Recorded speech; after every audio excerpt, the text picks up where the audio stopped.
Welcome back to week 34 of Let's Make a Book Baby, where I am taking you all the way from the beginning of writing my book until I publish it. And I wanted to show you an accurate look at the chaos once you get closer to finishing editing your book, because right now I'm doing a Kickstarter for this book, but at the same time I'm finishing it, which in the future I think I will not do this type of timeline, but what I wanted to do is give myself some time before the actual launch to have a pre-launch for everyone and give everyone early access, put their name in the book and everything. But if I want to give people early access, I have to finish the book.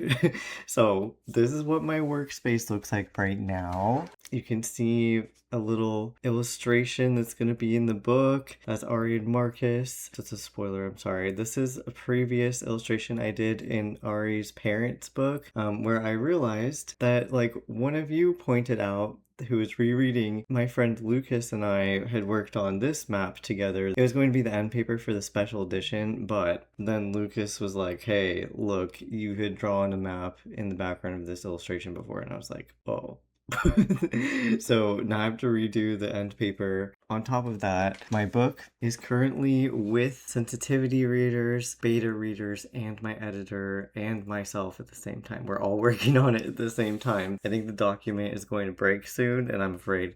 But you know what? Things are happening. I thought this week that I could tell you a few things that I was going through leading up to this process. And I think that throughout the next couple weeks, I want to do specific videos about different things about the ISBN setup and setting up for pre-order. But because I'm doing the Kickstarter right now, it's been very difficult to have the energy to do all of that type of tutorial videos because I'm trying to post every single day, at least once, probably twice a day on social media. I'm also posting on social media for my client. I'm also doing the editing and I'm doing all these illustrations. So I am overwrought. I am not doing that great and I feel ridiculous for it because I feel like I know better. So I wanted to talk about that in case anyone could relate to this at the end of their project. So let's get into it. If you don't know me yet, I'm an LGBTQ plus author and artist. And so I started out in webcomics. Now I write books and I usually write romance books. A lot of times they are paranormal romance with LGBTQ plus characters and also disabled characters because I have multiple chronic illnesses.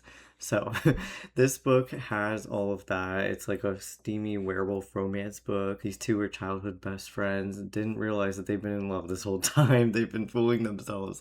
They're trying to figure it out. Ari also has a chronic illness and he's trans. Marcus has PTSD, previous trauma, and it's kind of centered around alphas, but his werewolf side is gender fluid, so he has inner conflict with himself because he is also part alpha, so there's a lot of tension with himself even. Yes, I've had a lot of fun with it. I really love the book. I think that it's going to be great once it's edited. It's just that because I have multiple chronic illnesses, I also am neurodivergent. I have PTSD, OCD, a whole number of different chronic illnesses otherwise. So it's hard for me to work a normal type of schedule. But right now, I forgot to mention I'm also streaming and I'm doing YouTube. So that's a lot of jobs at once and it's not very healthy. I don't know what to do to change that right now. I'm feeling kind of stuck in that. That is the honest truth. I know that people are like, oh, you should take a break. And when I do better. So tonight I feel up to filming because I went to go watch a movie with my editor. We saw The Backrooms, if you've seen that,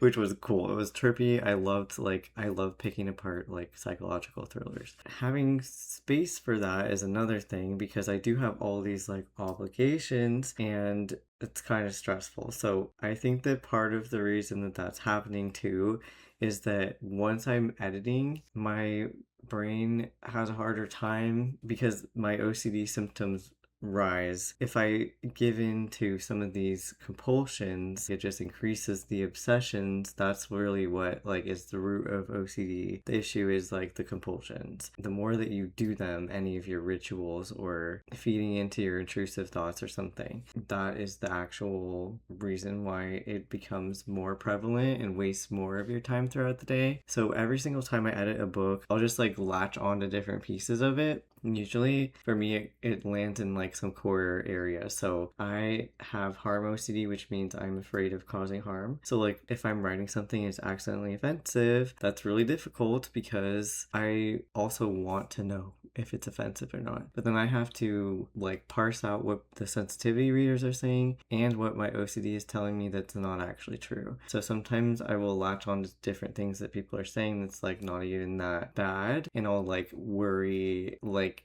extra.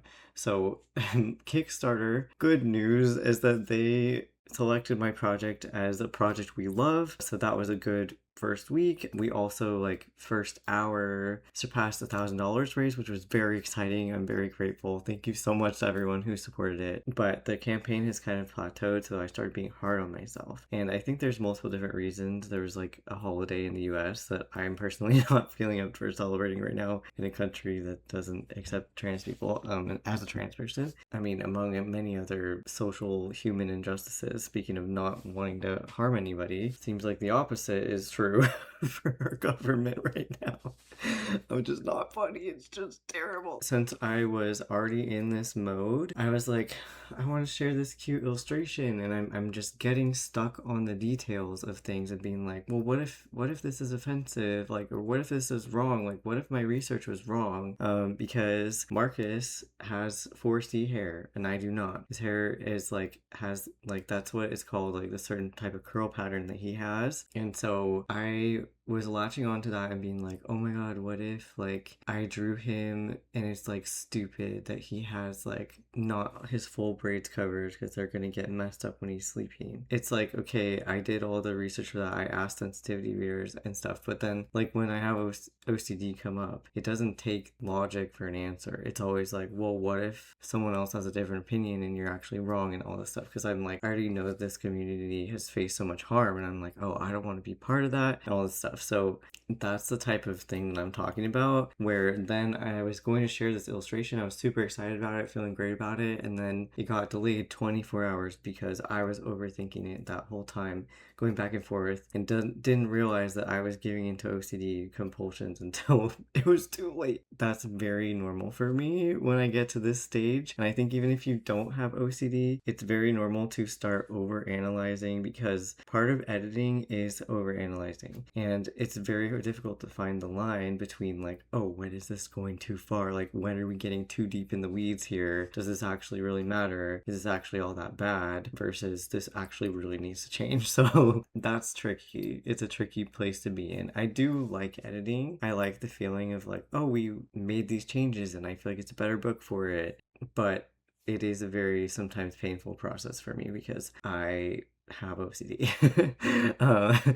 So that's what I was dealing with that. I think that it's just getting increasingly frustrating for me, having a lack of energy but wanting to do all these things. It's like I'm cursing myself, and I know it because I'm trying to do so much that it's not like everything takes longer because I'm doing all these things all at the same time. So I can't just like finish one thing at one time, also because like they're connected. Like for example, I can't be like, oh, here are the finished files for the book because the book needs to be finished editing before I do that. But then there's like, I need to do all these illustrations. I'm also like waiting to hear back for certain, it's just, everything is connected. And the more tasks that I have to do, the less time I have to complete each one. It's basically what I'm saying, why it's all taking longer, because I'm doing it all at once. So yeah, I think this might be something that a lot of small business owners go through, a lot of indie authors go through, and I make it extra hard on myself because I want to do all the things. I'm like, I love doing like YouTube and Twitch, but like most indie authors are not doing that on top of writing, editing their book, and illustrating for it. So like, I just don't want to pick a lane. I feel like I have all of these like pent up, like, oh my god, I can't do this because of chronic fatigue or different diseases that I have, and so I don't like the feeling of adding to that, but like I know that probably I'm also making it harder on myself by not narrowing down what I'm doing. It's just that at the same time I feel like I can't make enough money right now if I don't do multiple jobs at once. And like I don't know what the answer is to that. There's probably not like a correct answer. I wanted to just share all this not in a way where like I want us to solve this problem. I just am telling you what it's actually really like. And I don't know, I think it was making me feel kind of ridiculous every time I thought about like filming a video, because I was like, maybe I can tell everyone about how to do the ISBN setups and stuff. And it's like, I've taught people how to do that before in a workshop. But when I'm having all these doubts and being like, oh, I'm doing this wrong, or like I'm not doing this like in a healthy way or something, then it feels like I get imposter syndrome based on like teaching you things, because I feel like ridiculous if I'm not like super mega successful or something. But like I don't know what that even means. Like I think even if you sell more than 10 copies of your book, apparently you're doing pretty well. I think that like it's normal for the goalpost to always move and be like, I always want to reach this goal and then this goal and this goal. And like, I never feel like I have ever reached any goal when I have, if I go back and look at the past. So I get a little like disillusioned on like what I've actually accomplished and like how successful things are. And I get stuck in focusing on like whatever I'm perceiving I'm doing is wrong. Anyway, that's where I've been at. I was having fun. I'd like to keep having more fun. I do think that like editing has been fun, drawing has been fun, and I want to keep doing more of that. So we'll see.